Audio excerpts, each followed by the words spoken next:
Baleshwar medical रे रोगी को एक्सपायरी सालाइन दि जाउथबा नै अभियोग होईछि। बस्ता अंचलर आशालता महांती 3 दिन तले असुस्थता कारण मेडिसिन वार्ड रे भर्ती होइतिले। आज अपराह्न रे तांको ड्यूटी रे थिबा नर्स बोतल उपरे एक्सपायरी तारीख जुलाई 2024 लेखा थिबा सालाइन देइथिबा नै परिवार लोके अभियोग करिसेंती। नै मेडिकल परिसर रे चापा उद्देजना प्रकाश पाइतिला। ड्यूटी रे अवहेला करिथिबा नर्स को विरोध रे कार्यानुष्ठान ग्रहण करबाकू परिवार लोके दाबी करिसेंती।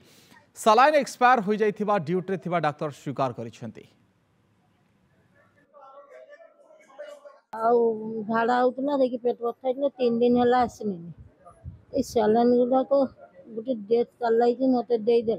कि निश्वास फिश्वास दूर दूर है ऑक्सीजन दिहला आज फिर किसटा लगे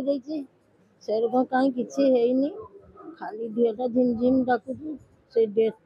ये मत दे सुस्थ तो जना पड़ूनी काली भी तो हेमतिया देला पर अध घंटे पर रिएक्शन होता तेणु बर्तमान 10-15 मिनट आई या कौन हम जना पड़ो दाबी नुहे यार गोटे तर्जमा कर माने स्टॉक देखिक या करके जो डॉक्टर जो हिसाब से आसिक जो व्यवहार कर ठीक होना डॉक्टर लेखि दे गले यही सैलाइन दिज्व कि सैलाइन तो देले नर्स निश्चित तो यार तर्जमा कर दरकार 1000टा मेडिसिन संगे एठी वार्ड डील करूछु हला आ गुटे गुटे मेडिसिन एमती ना कि गुटे दिटा पीस अछि हला सेटा गुटे अदा जदी रही गला मे भी देखो एटा एटा एटा दिस देखिए एटा नॉट मैकेनिक एटा हमर ह्यूमन मिस्टेक समस्त को बाकरे हुए हला स्किप हे गला को गुटे रिसेंट थिबो